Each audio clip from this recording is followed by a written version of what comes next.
देश ਦੀਆਂ 20 ਪਾਰਟੀਆਂ ਜਿਨ੍ਹਾਂ ਵਿੱਚ ਕਾਂਗਰਸ, TMC, ਆਮ ਆਦਮੀ ਪਾਰਟੀ, ਸਮਾਜਵਾਦੀ ਪਾਰਟੀ, RJD ਸਮੇਤ 15 ਹੋਰ ਪਾਰਟੀਆਂ ਵੱਲੋਂ ਨਵੇਂ ਸੰਸਦ ਭਵਨ ਦੇ ਉਦਘਾਟਨ ਸਮਾਰੋਹ ਦਾ ਬਾਈਕਾਟ ਕੀਤਾ ਗਿਆ ਹੈ। ਤੁਸੀਂ ਦੇਖੋ ਕਿ ਜਿਹੜੀਆਂ ਪਾਰਟੀਆਂ ਆਪਣੇ ਸੂਬੇ ਦੇ LG ਜਾਂ ਗਵਰਨਰ ਨੂੰ ਇਹ ਦੱਸਦੇ ਨੇ ਕਿ ਸੂਬੇ ਨੂੰ ਸਿਲੈਕਟਡ ਨਹੀਂ ਇਲੈਕਟਡ ਲੋਕ ਚਲਾਉਣਗੇ, ਉਹਨਾਂ ਪਾਰਟੀਆਂ ਦਾ ਅੱਜ ਰਾਸ਼ਟਰਪਤੀ ਨਾਲ ਪਿਆਰ ਜਾਗ ਪਿਆ।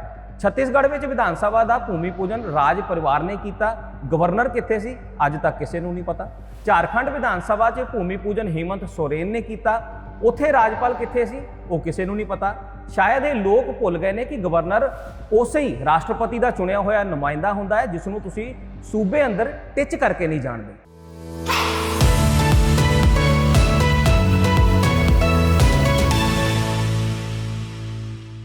ਨਮਸਕਾਰ, ਲੈ ਕੇ ਹਾਜ਼ਰ ਹਾਂ ਪ੍ਰੋਗਰਾਮ ਖਬਰਸਾਰ ਵਿਦ ਨਵੀਨ ਕੁਮਾਰ।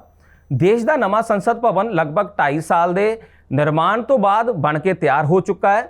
ਇਸ 28 ਮਈ ਨੂੰ ਲੋਕਤੰਤਰ ਦੇ ਮੰਦਰ ਯਾਨੀ ਕਿ ਨਵੇਂ ਸੰਸਦ ਭਵਨ ਦਾ ਉਦਘਾਟਨ ਦੇਸ਼ ਦੇ ਪ੍ਰਧਾਨ ਮੰਤਰੀ ਨਰਿੰਦਰ ਮੋਦੀ ਵੱਲੋਂ ਕੀਤਾ ਜਾਵੇਗਾ। ਇਸ ਪ੍ਰੋਗਰਾਮ ਨੂੰ ਦੇਸ਼ ਦੀਆਂ 20 ਪਾਰਟੀਆਂ ਜਿਨ੍ਹਾਂ ਵਿੱਚ ਕਾਂਗਰਸ, TMC, ਆਮ ਆਦਮੀ ਪਾਰਟੀ, ਸ਼ਿਵ ਸੈਨਾ, ਉद्धਵ ਧੜਾ, ਸਮਾਜਵਾਦੀ ਪਾਰਟੀ, RJD ਸਮੇਤ 15 ਹੋਰ ਜਿਹੜੀਆਂ ਪਾਰਟੀਆਂ ਨੇ ਉਹਨਾਂ ਦੇ ਵੱਲੋਂ ਨਵੇਂ ਸੰਸਦ ਭਵਨ ਦੇ ਉਦਘਾਟਨ ਸਮਾਰੋਹ ਦਾ ਬਾਈਕਾਟ ਕੀਤਾ ਗਿਆ ਹੈ। ਇਸ ਉਦਘਾਟਨ ਸਮਾਰੋਹ ਦੇ ਵਿੱਚ ਕਰੀਬ 25 ਸਿਆਸੀ ਪਾਰਟੀਆਂ, NDA, ਸ਼ਿਵ ਸੈਨਾ, ਸ਼ਿੰਦੇ ਗਰੁੱਪ, ਸ਼੍ਰੋਮਣੀ ਅਕਾਲੀ ਦਲ, ਜਨਤਾ ਦਲ, ਸੈਕੂਲਰ, ਬਸਪਾ ਸਮੇਤ 20 ਹੋਰ ਪਾਰਟੀਆਂ ਹਿੱਸਾ ਲੈਣਗੀਆਂ। ਜਦ ਤੋਂ ਦੇਸ਼ ਦੇ ਵਿੱਚ ਨਵੇਂ ਸੰਸਦ ਭਵਨ ਬਣਨ ਦੀਆਂ ਗੱਲਾਂ ਸ਼ੁਰੂ ਹੋਈਆਂ ਸਨ, ਉਸ ਸਮੇਂ ਤੋਂ ਹੀ ਕੁਝ ਵਿਰੋਧੀ ਪਾਰਟੀਆਂ ਵੱਲੋਂ ਨਵੇਂ ਸੰਸਦ ਭਵਨ ਦਾ ਵਿਰੋਧ ਕੀਤਾ ਜਾ ਰਿਹਾ ਸੀ ਅਤੇ ਹੁਣ ਜਦੋਂ ਸੰਸਦ ਭਵਨ ਬਣ ਚੁੱਕਾ ਹੈ ਤੇ ਇਸ ਦੇ ਉਦਘਾਟਨ ਦਾ ਵਿਵਾਦ ਖੜਾ ਹੋ ਗਿਆ ਹੈ। ਵਿਰੋਧੀਆਂ ਵੱਲੋਂ ਕਿਹਾ ਜਾ ਰਿਹਾ ਹੈ ਕਿ ਸੰਸਦ ਦੀ ਨਵੀਂ ਇਮਾਰਤ ਦਾ ਉਦਘਾਟਨ ਰਾਸ਼ਟਰਪਤੀ ਦੁਆਰਾ ਕੀਤਾ ਜਾਣਾ ਚਾਹੀਦਾ ਹੈ। ਜੇਕਰ ਪ੍ਰਧਾਨ ਮੰਤਰੀ ਨਵੇਂ ਸੰਸਦ ਭਵਨ ਦਾ ਉਦਘਾਟਨ ਕਰਦੇ ਨੇ ਤਾਂ ਇਹ ਭਾਰਤੀ ਸੰਵਿਧਾਨ ਦੀ ਉਲੰਘਣਾ ਹੋਏਗੀ, ਦੇਸ਼ ਦੇ ਸੰਵਿਧਾਨ ਦਾ ਤਿਰਸਕਾਰ ਹੋਏਗਾ। ਵਿਰੋਧੀਆਂ ਵੱਲੋਂ ਇਸ ਮਾਮਲੇ ਨੂੰ ਲੈ ਕੇ ਸੁਪਰੀਮ ਕੋਰਟ ਦੇ ਵਿੱਚ ਜਾਣੀ ਕਿ ਸੁਪਰੀਮ ਕੋਰਟ ਦਾ ਦਰਵਾਜ਼ਾ ਖੜਕਾਇਆ ਗਿਆ ਸੀ, ਪਰ ਸੁਪਰੀਮ ਕੋਰਟ ਨੇ ਵੀ ਉਹਨਾਂ ਵੱਲੋਂ ਦਰਜ ਕੀਤੀ ਗਈ ਪਟੀਸ਼ਨ ਨੂੰ ਰੱਦ ਕਰ ਦਿੱਤਾ ਹੈ। ਤੁਸੀਂ ਦੇਖੋ ਕਿ ਜਿਹੜੀਆਂ ਪਾਰਟੀਆਂ ਆਪਣੇ ਸੂਬੇ ਦੇ LG ਜਾਂ ਗਵਰਨਰ ਨੂੰ ਇਹ ਦੱਸਦੇ ਨੇ ਕਿ ਸੂਬੇ ਨੂੰ ਸਿਲੈਕਟਡ ਨਹੀਂ ਇਲੈਕਟਡ ਲੋਕ ਚਲਾਉਣਗੇ, ਉਹਨਾਂ ਪਾਰਟੀਆਂ ਦਾ ਅੱਜ ਰਾਸ਼ਟਰਪਤੀ ਦੇ ਨਾਲ ਪਿਆਰ ਜਾਗ ਪਿਆ ਹੈ। ਮੋਦੀ ਦੇ ਵਿਰੋਧ ਦੇ ਵਿੱਚ ਸ਼ਾਇਦ ਇਹ ਲੋਕ ਭੁੱਲ ਗਏ ਨੇ ਕਿ ਗਵਰਨਰ ਉਸੇ ਰਾਸ਼ਟਰਪਤੀ ਦਾ ਚੁਣਿਆ ਹੋਇਆ ਨੁਮਾਇੰਦਾ ਹੁੰਦਾ ਹੈ ਜਿਸ ਨੂੰ ਤੁਸੀਂ ਆਪਣੇ ਸੂਬੇ ਅੰਦਰ ਟਿੱਚ ਕਰਕੇ ਨਹੀਂ ਜਾਣਦੇ। ਹੁਣ ਭਾਜਪਾ ਵਾਲੇ ਕਹਿ ਰਹੇ ਨੇ ਕਿ ਇਹ ਉਹੀ ਪਾਰਟੀ ਹੈ ਜਿਸ ਦੇ ਰਾਸ਼ਟਰੀ ਬੁਲਾਰੇ ਸੰਜੇ ਸਿੰਘ ਨੇ ਕਿਹਾ ਸੀ ਕਿ ਭਾਜਪਾ ਦੀ ਮਾਨਸਿਕਤਾ ਆਦੀਵਾਸੀਆਂ ਦੇ ਖਿਲਾਫ ਰਹੀ ਹੈ।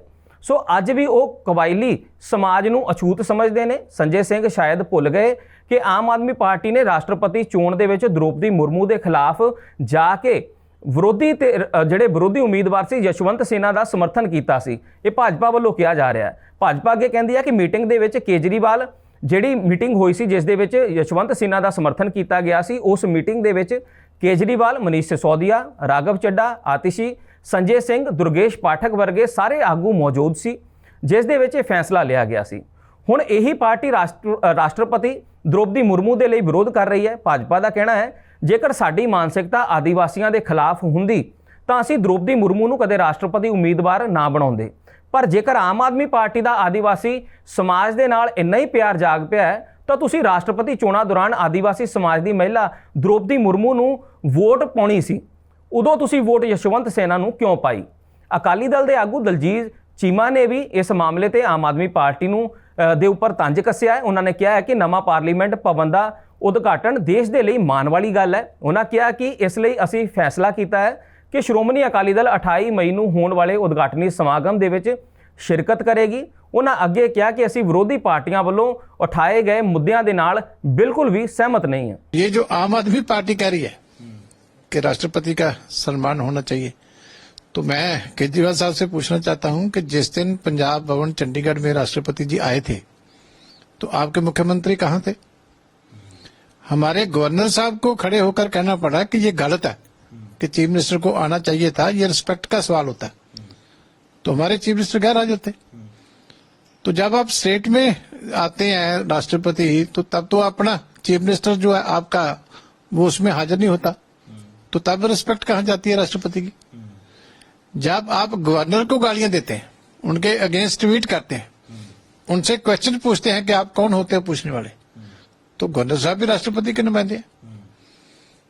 इसलिए ये ठीक है, इलेक्शन का साल है, वो अपने अपने आप इशू पार्टियां बना रही हैं, लेकिन ये देश का एक बड़ा काम हुआ है। देश को अपनी पार्लियामेंट जो है पहली बार अपनी आप बनाई है, तो उसमें खुशी से सबको शामिल होना चाहिए। इसमें तो कोई इशू बनाने की बात नहीं है। ਸੰਸਦ ਭਵਨ ਦੇ ਉਦਘਾਟਨ ਸਮਾਰੋਹ ਵਿੱਚ ਬਾਈਕਾਟ ਤੋਂ ਬਾਅਦ ਮੁੱਖ ਮੰਤਰੀ ਭਗਵੰਤ ਮਾਨ ਨੇ ਤਾਂ ਸੰਸਦ ਭਵਨ ਦੇ ਬਾਈਕਾਟ ਦੇ ਨਾਲ-ਨਾਲ ਪ੍ਰਧਾਨ ਮੰਤਰੀ ਨਰਿੰਦਰ ਮੋਦੀ ਦੀ ਅਗਵਾਈ ਦੇ ਵਿੱਚ ਉਸ ਤੋਂ ਜਾਨੀ ਕਿ ਸੰਸਦ ਭਵਨ ਦੇ ਪ੍ਰੋਗਰਾਮ ਤੋਂ ਇੱਕ ਦਿਨ ਪਹਿਲਾਂ ਜਾਨੀ ਕਿ ਕੱਲ 27 ਮਈ ਨੂੰ ਹੋਣ ਵਾਲੀ ਨੀਤੀ ਆਯੋਗ ਦੀ ਮੀਟਿੰਗ ਦਾ ਵੀ ਬਾਈਕਾਟ ਕਰ ਦਿੱਤਾ ਹੈ।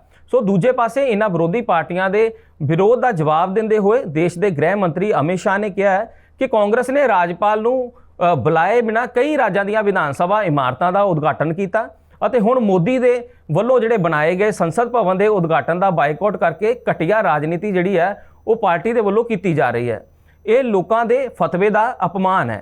ਗ੍ਰਹਿ ਮੰਤਰੀ ਅਮਿਤ ਸ਼ਾਹ ਨੇ ਕਿਹਾ ਕਿ ਕਾਂਗਰਸ ਰਾਸ਼ਟਰਪਤੀ ਦ੍ਰੋਪਦੀ ਮੁਰਮੂ ਦਾ ਨਾਂ ਲੈ ਕੇ ਪ੍ਰਧਾਨ ਮੰਤਰੀ ਨਰਿੰਦਰ ਮੋਦੀ ਦਾ ਵਿਰੋਧ ਕਰ ਰਹੀ ਹੈ, ਕਿਉਂਕਿ 9 ਸਾਲ ਬੀਤ ਜਾਣ ਦੇ ਬਾਵਜੂਦ ਵੀ ਇਹ ਰਾਜ ਪਰਿਵਾਰ ਮੋਦੀ ਨੂੰ ਪ੍ਰਧਾਨ ਮੰਤਰੀ ਵਜੋਂ ਸਵੀਕਾਰ ਨਹੀਂ ਕਰ ਸਕਿਆ। ਅਸਲ ਗੱਲ ਤਾਂ ਇਹ ਹੈ ਕਿ ਕਾਂਗਰਸ ਨੂੰ ਯਕੀਨ ਨਹੀਂ ਹੋ ਰਿਹਾ ਕਿ ਭਾਜਪਾ ਸਰਕਾਰ ਇੰਨੇ ਘੱਟ ਸਮੇਂ ਅਤੇ ਬਜਟ ਵਿੱਚ ਦੁਨੀਆ ਦੀ ਸਭ ਤੋਂ ਹਾਈਟੈਕ ਇਮਾਰਤ ਦਾ ਨਿਰਮਾਣ ਕਿਵੇਂ ਕਰਵਾ ਗਈ ਹੈ। ਇਸੇ ਦੇ ਲਈ ਕਾਂਗਰਸ ਦੇ ਵੱਲੋਂ ਮੋਦੀ ਦਾ ਵਿਰੋਧ ਜਿਹੜਾ ਹੈ ਉਹ ਕੀਤਾ ਜਾ ਰਿਹਾ ਹੈ। ਚਾਹੇ ਮੋਦੀ ਸਰਕਾਰ ਵੱਲੋਂ ਕੀਤਾ ਗਿਆ ਕੰਮ ਦੇਸ਼ ਦੇ ਹਿੱਤ ਵਿੱਚ ਹੋਵੇ, ਪਰ ਵਿਰੋਧੀ ਪਾਰਟੀਆਂ ਮੋਦੀ ਦਾ ਵਿਰੋਧ ਕਰਦੇ ਕਰਦੇ ਦੇਸ਼ ਦੇ ਹਿੱਤਾਂ ਦਾ ਵੀ ਵਿਰੋਧ ਕਰ ਜਾਂਦੀਆਂ ਨੇ। अभी मोदी जी आजादी के अमृत महोत्सव के वर्ष में देश की संसद का नया भवन 28 तारीख को लोकार्पण करने वाले हैं, देश को समर्पित करने वाले हैं। एक कांग्रेस दल, कांग्रेस पार्टी और उनके साथी राजनीति कर ओछी राजनीति का एक उदाहरण पेश कर उसका बहिष्कार करें और बहाना बना रहे हैं कि महामहिम राष्ट्रपति इसका उद्घाटन करें। मैं आज आसाम के हजारों युवाओं के सामने, लाखों लोगों के सामने इनको पूछना चाहता हूं। मेरे पास सार्वजनिक सूचनाओं से एकत्रित कुछ इंफॉर्मेशन है। मैं कांग्रेस पार्टी को पूछना चाहता हूं, छत्तीसगढ़ में विधानसभा का भूमि पूजन श्रीमती सोनिया गांधी, श्री राहुल गांधी और वहां के मुख्यमंत्री ने किया। उस वक्त राज्यपाल महोदया कहां थी? वो ट्राइबल थी, आपने नहीं बुलाया। झारखंड विधानसभा का भूमि पूजन श्री हेमंत सोरेन जी ने किया, उन्होंने भी राज्यपाल महोदय को नहीं बुलाया। असम में श्री तरुण गोगोई ने किया, उस वक्त भी राज्यपाल को नहीं बुलाया। मणिपुर विधानसभा का लोकार्पण श्रीमती सोनिया गांधी और डॉक्टर मनमोहन सिंह ने किया, राज्यपाल नहीं थे। आंध्र प्रदेश में चंद्रबाबू नायडू जी ने किया और तमिलनाडु में श्रीमती सोनिया गांधी और मनमोहन सिंह और मुख्यमंत्री ने किया। मैं आज कांग्रेस के मित्रों को पूछना चाहता हूं, जब आप करते हो तब ये सब कुछ ठीक होता है, और जब भारतीय जनता पार्टी करती है, मोदी जी करते हैं, आपकी वक्र दृष्टि इसका बहिष्कार करती है। मैं आज आसाम की ये विराट जनसभा के माध्यम से समग्र देश को कहना चाहता हूं, आपके देश की जनता ने 2 बार 2/3 बहुमत से नरेंद्र मोदी जी को चुनकर प्रधानमंत्री बनाया। ये देश की जनता का जनादेश है। देश की जनता कांग्रेस की इच्छा पर निर्भर नहीं है, ये लोकतंत्र है। लोगों ने मोदी जी को चुनकर प्रधानमंत्री बनाया है, मगर एक कांग्रेस पार्टी और उनका राज परिवार प्रधानमंत्री जी को स्वीकारने के लिए 9 साल तक तैयार नहीं है। देश के प्रधानमंत्री जी को संसद में बोलने नहीं देते। वो जब भी कोई कार्यक्रम करते हैं ये बहिष्कार करने जाते हैं। मैं आज कांग्रेस पार्टी के नेताओं को कहना चाहता हूं कि आपके बहिष्कार करने से कुछ नहीं होता। पूरे देश की जनता का आशीर्वाद नरेंद्र मोदी जी के साथ है, नरेंद्र मोदी जी के साथ। और पूरे देश की जनता चाहती है कि नए भारत के निर्माण में लोकतंत्र का मंदिर भी नया बने। नई संसद के अंदर नए भारत की रचना के लिए मनन हो, चिंतन हो, चर्चा हो, मगर आप तो प्रधानमंत्री जी को बोलने भी नहीं देते। ਪਰ ਸਰਕਾਰ ਵੱਲੋਂ ਇਹਨਾਂ ਵਿਰੋਧੀਆਂ ਦੇ ਬਾਈਕਾਟ ਨੂੰ ਲੈ ਕੇ ਆਪਣੀ ਕਾਰਜਸ਼ੈਲੀ ਦੇ ਵਿੱਚ ਕੋਈ ਵੀ ਬਦਲਾਅ ਨਹੀਂ ਕੀਤਾ ਗਿਆ ਹੈ। ਸਰਕਾਰ ਆਪਣੇ ਕਾਰਜਕ੍ਰਮ ਅਨੁਸਾਰ ਹੀ ਅੱਗੇ ਵਧੇਗੀ। ਤੁਹਾਨੂੰ ਦੱਸ ਦਈਏ ਕਿ ਉਦਘਾਟਨੀ ਸਮਾਰੋਹ ਨੂੰ ਦੋ ਭਾਗਾਂ ਦੇ ਵਿੱਚ ਵੰਡਿਆ ਗਿਆ ਹੈ। ਪਹਿਲਾ ਪੜਾਅ ਜਿਹੜਾ ਹੈ ਉਹ ਸਵੇਰੇ 7:30 ਤੋਂ 8:30 ਵਜੇ ਹਵਨ ਅਤੇ ਪੂਜਾ ਹੋਏਗੀ। 8:30 ਤੋਂ 9 ਵਜੇ ਤੱਕ ਸੰਗੋਲ ਲੋਕ ਸਭਾ ਦੇ ਅੰਦਰ ਸਥਾਪਿਤ ਕੀਤਾ ਜਾਏਗਾ। ਹੁਣ ਤੁਹਾਡੇ ਅੰਦਰ ਇੱਕ ਸਵਾਲ ਉੱਠ ਰਿਹਾ ਹੋਏਗਾ ਕਿ ਇਹ ਸੰਗੋਲ ਕੀ ਹੈ। ਦਰਅਸਲ ਕੇਂਦਰੀ ਗ੍ਰਹਿ ਮੰਤਰੀ ਅਮਿਤ ਸ਼ਾਹ ਦੇ ਮੁਤਾਬਕ ਪ੍ਰਧਾਨ ਮੰਤਰੀ ਨਰਿੰਦਰ ਮੋਦੀ ਤਮਿਲਨਾਡੂ ਦੇ ਅਧੀਨਮ, ਜਾਣੀ ਕਿ ਅਧੀਨਮ ਦਾ ਮਤਲਬ ਹੁੰਦਾ ਹੈ ਕਿ ਮੱਠ ਤੋਂ ਸੰਗੋਲ ਨੂੰ ਸਵੀਕਾਰ ਕਰਨਗੇ ਅਤੇ ਇਸ ਨੂੰ ਲੋਕ ਸਭਾ ਸਪੀਕਰ ਦੀ ਸੀਟ ਦੇ ਨੇੜੇ ਸਥਾਪਿਤ ਕੀਤਾ ਜਾਏਗਾ। ਅਮਿਤ ਸ਼ਾਹ ਦਾ ਦਾਅਵਾ ਹੈ ਕਿ ਦੇਸ਼ ਦੇ ਪਹਿਲੇ ਪ੍ਰਧਾਨ ਮੰਤਰੀ ਪੰਡਿਤ ਜਵਾਹਰ ਲਾਲ ਨਹਿਰੂ ਨੇ 14 ਅਗਸਤ 1947 ਨੂੰ ਤਮਿਲ ਪੁਜਾਰੀਆਂ ਦੇ ਹੱਥੋਂ ਸੰਗੋਲ ਨੂੰ ਸਵੀਕਾਰ ਕੀਤਾ ਸੀ। ਅਮਿਤ ਸ਼ਾਹ ਦਾ ਇਹ ਵੀ ਕਹਿਣਾ ਹੈ ਕਿ ਨਹਿਰੂ ਨੇ ਇਸ ਨੂੰ ਅੰਗਰੇਜ਼ਾਂ ਤੋਂ ਭਾਰਤ ਵਿੱਚ ਸੱਤਾ ਦੇ ਤਬਾਦਲੇ ਦੇ ਪ੍ਰਤੀਕ ਦੇ ਵਜੋਂ ਜਿਹੜਾ ਹੈ ਉਹਨੂੰ ਸਵੀਕਾਰ ਕੀਤਾ ਸੀ।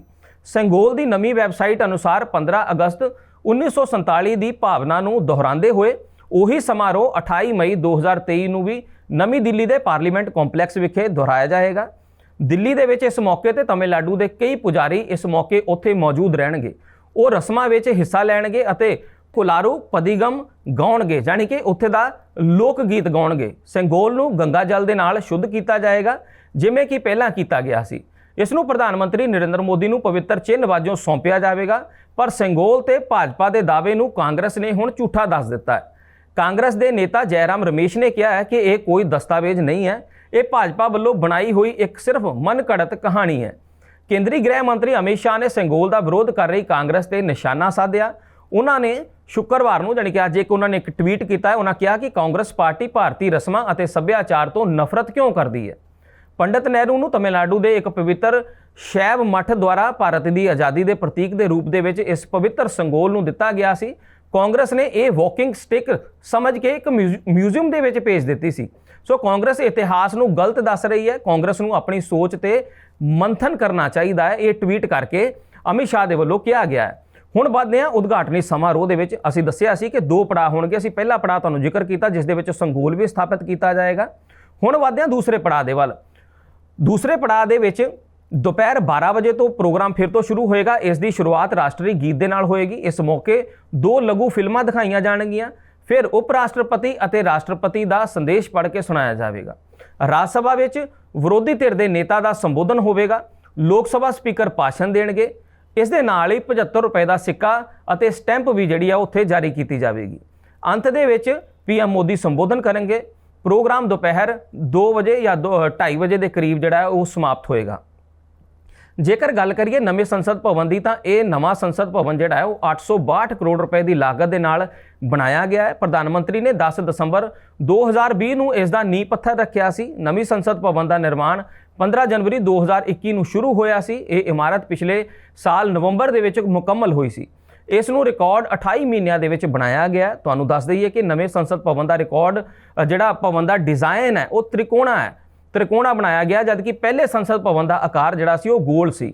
ਹੁਣ ਇਸ ਨਵੇਂ ਸੰਸਦ ਭਵਨ ਦੇ ਵਿੱਚ 20 ਪਾਰਟੀਆਂ ਦਾ ਵਿਰੋਧ ਅਤੇ 25 ਪਾਰਟੀਆਂ ਦਾ ਸਮਰਥਨ ਦੇ ਨਾਲ ਹੋਰ ਇਸ ਦੇ ਵਿੱਚ ਕੀ ਕੁਝ ਖਾਸ ਰਹੇਗਾ ਉਸ ਦੇ ਬਾਰੇ ਗੱਲ ਕਰਾਂਗੇ। 28 ਤਰੀਕ ਸ਼ਾਮ ਨੂੰ, ਜਾਣੀ ਕਿ ਜਿਸ ਦਿਨ ਇਸ ਦਾ ਉਦਘਾਟਨ ਹੋਏਗਾ ਉਸ ਸ਼ਾਮ ਵੀ ਅਸੀਂ ਇਹਦੇ ਉੱਤੇ ਜ਼ਿਕਰ ਕਰਾਂਗੇ ਕਿ ਪ੍ਰੋਗਰਾਮ ਦੇ ਵਿੱਚ ਕੀ ਕੁਝ ਖਾਸ ਰਿਹਾ ਹੈ। ਸੋ ਖਬਰਸਾਰ ਪ੍ਰੋਗਰਾਮ ਦੇ ਵਿੱਚ ਇਸ ਦਾ ਹੋਰ ਵਿਸ਼ਲੇਸ਼ਣ ਦੇਖਣ ਦੇ ਲਈ 28 ਤਰੀਕ ਨੂੰ ਸਾਡੇ ਇਸ ਪ੍ਰੋਗਰਾਮ ਨੂੰ ਦੇਖਣਾ ਨਾ ਭੁੱਲਣਾ। ਜੇਕਰ ਤੁਸੀਂ ਸਾਨੂੰ ਫੇਸਬੁੱਕ ਤੇ ਦੇਖ ਰਹੇ ਹੋ ਤੇ ਸਾਡੇ ਪੇਜ ਨੂੰ ਫੋਲੋ ਜ਼ਰੂਰ ਕਰੋ। ਜੇਕਰ ਤੁਸੀਂ ਸਾਨੂੰ YouTube ਤੇ ਸੁਣ ਰਹੇ ਹੋ ਤੇ ਸਾਡੇ ਚੈਨਲ ਨੂੰ, ਪੇਜ ਨੂੰ ਸਬਸਕ੍ਰਾਈਬ ਜ਼ਰੂਰ ਕਰੋ। ਧੰਨਵਾਦ।